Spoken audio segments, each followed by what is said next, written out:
Hello YouTube, this is Morgan Airspeed Prime here with my next Avatar book review. In this one I want to do my non-spoiler review for Avatar Legends Bending Academy Fire #1, Light It Up.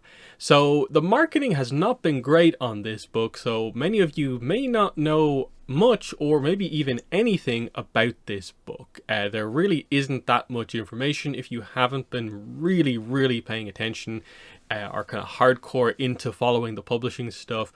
What this is, to explain it, this is a brand new kind of chapter book series for kids. It's a middle grade kind of novel series. Do note though that there are actually quite a few illustrations throughout this book, to the point where like about a quarter, maybe even a third of it is illustrations. It's 144 pages, this book. And it is a novel, of course. It is mostly text, but there are quite a lot of illustrations, which is nice because you do get a visual look at the characters like you see on the cover here, of course. But yeah, what are we going for here? What is Bending Academy? Where is it set? Is it related to anything else? Here's the situation. This series is set in the Avatar Zito era. Avatar Zito, of course, is the avatar before Avatar Yang Chen, the fire avatar before Roku. So we're actually going back quite far. They've actually chosen an era we don't know very much about to set this series in.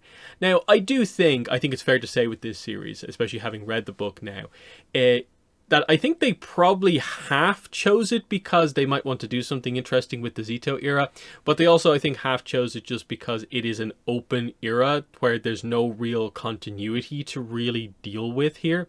That because, like, Avatar Zito is not a main character in this series, it's about these kids entering this bending tournament as part of their Bending Academy, and it's a little bit more of a side story style thing in the Avatar Zito era.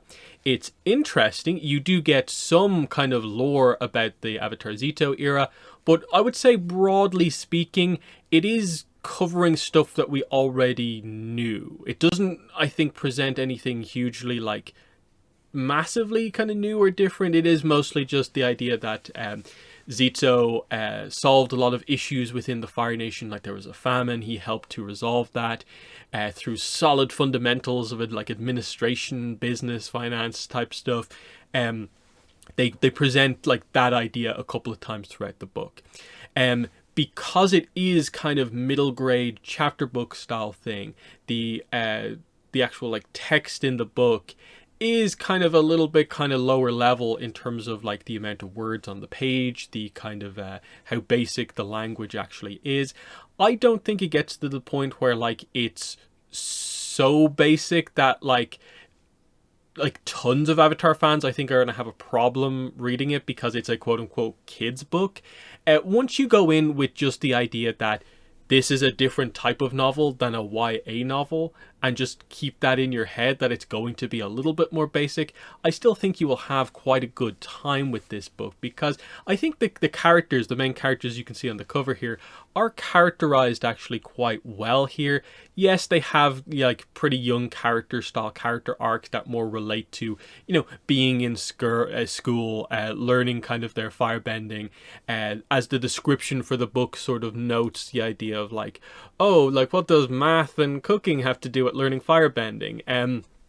It's like, okay, like that's what we're doing here. They are younger kids, and in comparison to say like, oh, ATLA has Aang, who's actually quite young, the fact that he is the avatar and is immediately put in a position where he has to take up that responsibility like instantaneously, it helps to kind of keep Avatar at a certain level, whereas this is just allowing these 11-year-old kids to just be 11-year-old kids. So I thought they pretty consistently kept this book at a nice enough level to where, okay, yeah, I wanted a little bit more detail here overall in terms of some of the descriptions, some of the world building stuff, but I don't think it's like a giant problem that it's maybe a little lacking in that regard. I was kind of prepared kind of going into this book that like, okay, what exact kind of where's the age rating on the writing going to be? And it's like, okay, it's a slight bit lower than I maybe wanted it to be, but it's not like insultingly low. I don't think this takes things to a point where it's like, who's this really for? It's like, oh no, I get this as like a slightly lower entry level, maybe to people getting into Avatar. I kind of get what they're doing here, and I'm relatively happy with that.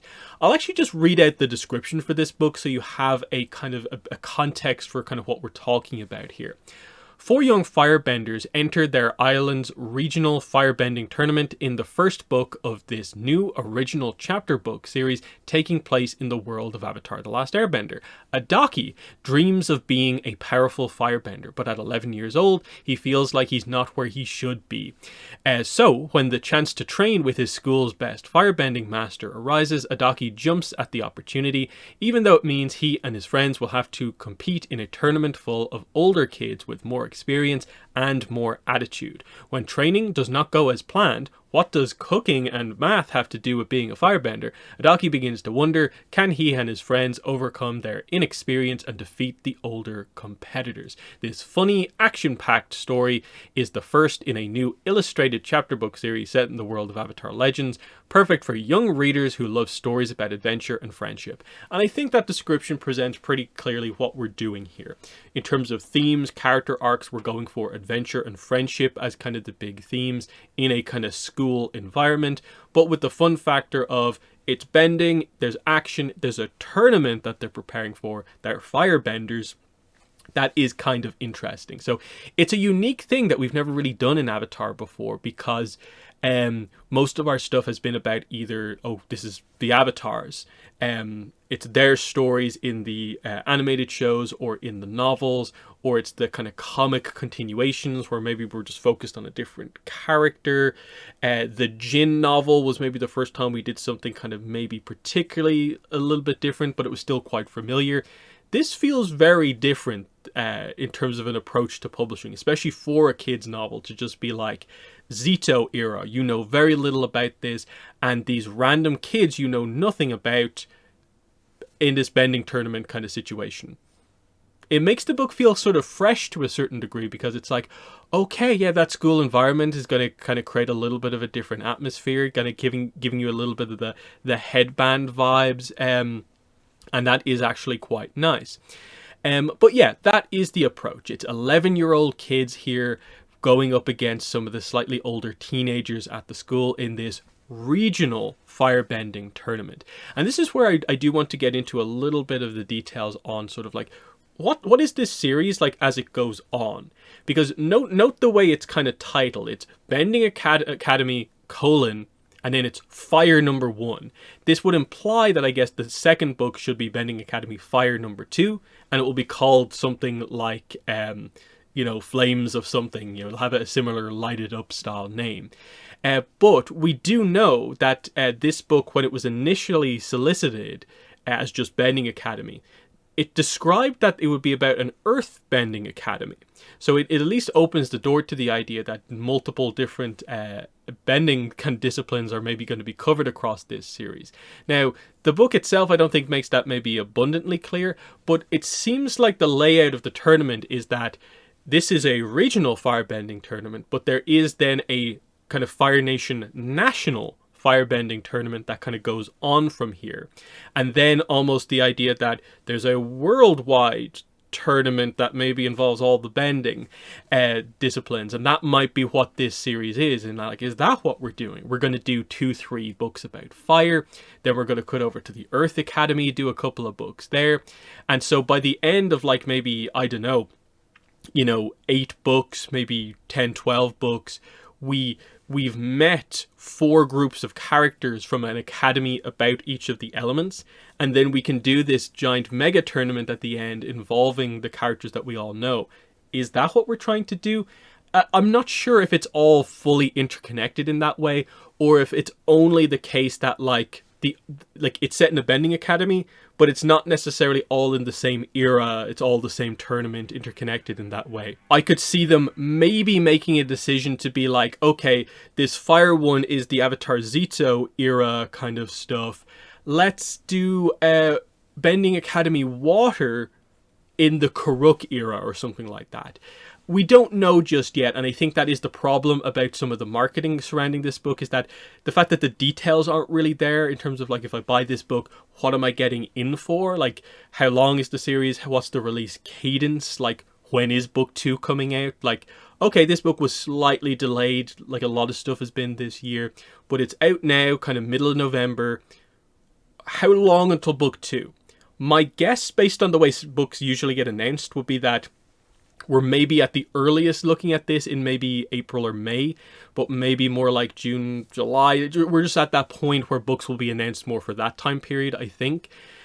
So is that meaning like in around 9 months between releases? This feels like the style of book that I think needs to be more of a 2 a year, 3 a year, because it's quite quick to get through, and I think it needs a bit of continuity. That's what Avatar in general needs. It just needs continuity, a regular release style thing, and I hope we can get to that with a book like this, because I think the core concept is simple enough to where it feels like, yeah, like I could see how they can really construct a lot of these books maybe relatively quickly while still keeping the quality quite high. So that's one interesting aspect here. But yeah, let's get into actually talking about this. Overall, what did I really think about it here? I enjoyed my time reading through this book. It was a very, very quick read. It's 144 pages, but because so much of it is illustrations, I basically got through it in about 30 minutes, if even that. Just because, like, I'm a pretty decent reader, so like I don't have any problems like paying attention when I need to focus on something. Other people might take, of course, a little bit longer, but there's not that many words on the page. It's not that there's a tiny amount of words on the page, but you know, it's a middle grade book. You can get through it quickly, especially when there's a bunch of illustrations throughout. So it's a super quick read, where it's pretty clear what's happening most of the time. A few moments where they maybe do go into some of the details where you want to maybe slow down a little bit, and it's kind of nice. So I do think it's one of those books where, like, I will be doing some chapter analysis videos. There won't be too many of them because it is a relatively simple book, but I do think it's worth kind of going through it, at least for this first one, and trying to pick out what works, what kind of doesn't work, that sort of thing. But I enjoyed it. I'd roughly give it like a 7 out of 10, with the idea being that that is a good score, but I didn't think it was like amazing. I wish there was just a little bit more detail to it. Perhaps this first book, because it's maybe introductory, is going to be maybe a little bit more kind of basic than maybe future books will be. That might be something that changes with number 2. We might be able to develop from here into something a little bit better. But I certainly did not think it was bad in terms of like that. I didn't really have any obvious complaints, other than I just don't think the book is maybe ambitious enough to maybe earn a kind of higher score than what I gave it. The art, I think, is very nice, and that really helps to add to the book, to just, you know, really help to get, like, in a way, because the book isn't overly descriptive, well, you have the art of the characters here consistently. It's clear who is being talked about in each scene. That works really nicely overall. So that solves like a little bit of the issues, but still, it's a little bit kind of straightforward, and I think that's the right kind of score. I can see some people maybe scoring it a little bit higher, and then if this more kids-focused book is not for some people might bounce off it a little bit more if this style of kind of kids book is not really for you. But I had fun with this. I thought there was some good stuff. I'm actually really eager to see it continue and see what happens kind of going on from here. I can talk about that more when I do a spoiler review, kind of going into a little bit more of the exact details of this book. But just to kind of talk a little bit about kind of what's going on here, I'll do a bit of a kind of intro to the characters here. So on the front cover here, you can see our kind of characters here. So our main character's name is Adaki, as I kind of mentioned in the description of the book. He is the guy on the cover who is making the fireball in the bottom left corner. Above him is Ji Young. Beside her in the air, with one shorter arm, missing part of her arm, is Era, or Era. I'm not sure about the pronunciation of this, of course. That's A-E or A for her name. And then we also have Sujun, who interestingly uses they, them pronouns throughout this book. They don't go into any details about that except just that they're always referred to as they or them. That's the idea there. So there are main characters. We do also have some other characters, like for instance their teacher, who is mentioned in the description, is Chuan. She's kind of a pretty fun kind of teacher character here, bringing up the math and the cooking of course plots as well. And then the main other kind of notable character is just the kind of leader of the older kids like enemy team, is Tiran or Tehran. T-E-A or A-N. And he's just the kind of arrogant, bully-ish style character. I wouldn't say the book maybe full on goes down the bullying road. It's just he's a little bit kind of, turns his nose up at them and kind of looks down on them because they're the powerful older kids and he's looking down on the younger kids, that sort of thing. Just to create a little bit of tension between our main hero team and then the enemy older kind of teenager team. But they are the characters. The core ideas of what we're doing here, so you get a sense for like the kind of character arcs here. It's about adventure and friendship. Adaki wants to prove himself, of course. He looks up to some of the school's previous winners of this tournament, some of the best firebenders they've produced, and he wants to be like them.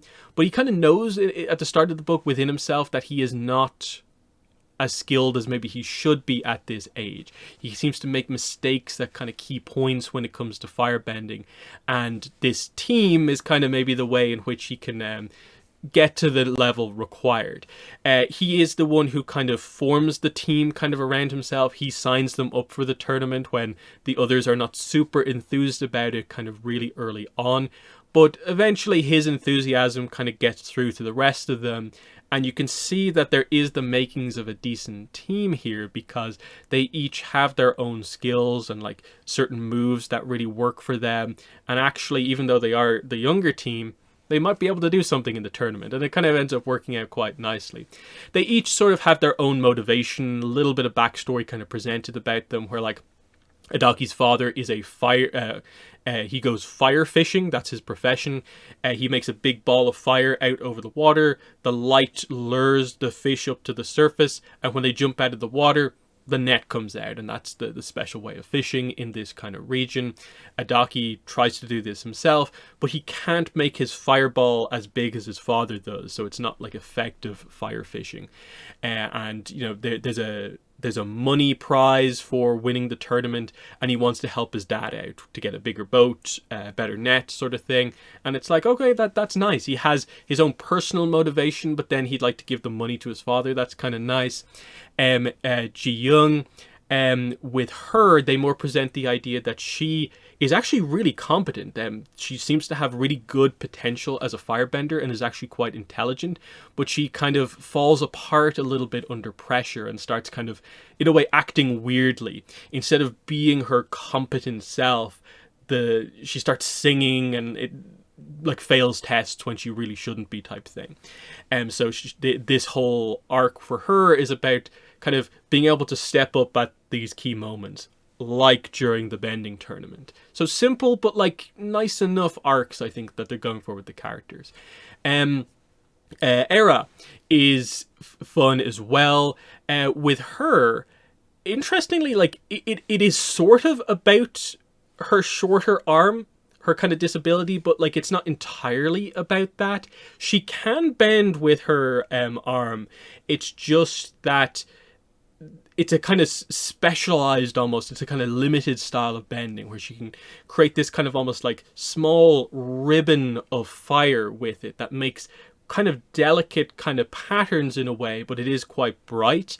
And this actually becomes kind of, when she gets the focus during a couple of chapters, like it's kind of interesting the learning that kind of the group kind of takes from this. But yeah, they just present like some interesting stuff with her, like where, she'd like to go to the Earth Kingdom one day, meet a badger mole. She's kind of seems to have quite a good relationship with animals, as you kind of learn about over the course of the book. They don't I would say, overly hit home the idea that, like, it's all about, like, this character has a disability, they're fighting from below type thing. It's like they note it, it's a part of her character, but it's not the only thing going on with her, which is kind of nice. And then we have Sujun, who is interesting because always referred to with they, them pronouns, though the book never explains anything kind of surrounding that. It's just like, that's the way they're always referred to, so okay. With this character, this is where the cooking aspect comes into play. Their family runs a kind of dumpling kind of restaurant, and the rest of the team kind of, I think, thinks that Sujun is actually a really good chef, but there's a kind of reveal that comes out about how they're actually very self-conscious about how good or not they are at cooking, and this sort of also applies in a way to their firebending skills. And it's, again, sort of like Ji-young. It's a bit of a confidence kind of arc to get to the point where, like, their head is in the right space to be able to cook as well as possible, but also to perform in firebending as well as possible. And so, you know, each of the characters effectively gets their kind of like 2-3 chapters of like development, and this begins to show itself in the firebending tournament, you know, as they're kind of growing together as a team. And it all actually comes together, like, I think, reasonably nicely. Again, it's still basic stuff. It's nothing mind-blowing or incredible, but it's a solid story. Like, there is story, there's a bit of character here.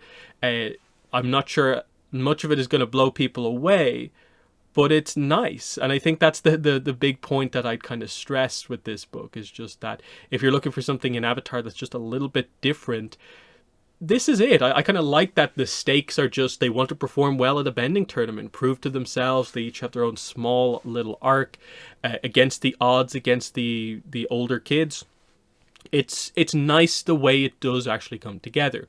And of course their teacher, Chuan, is interesting just on her own as well, because she is a little bit of a kind of enigmatic teacher. She's good. It's a specific kind of teaching style that she has that they question initially, but it works for them.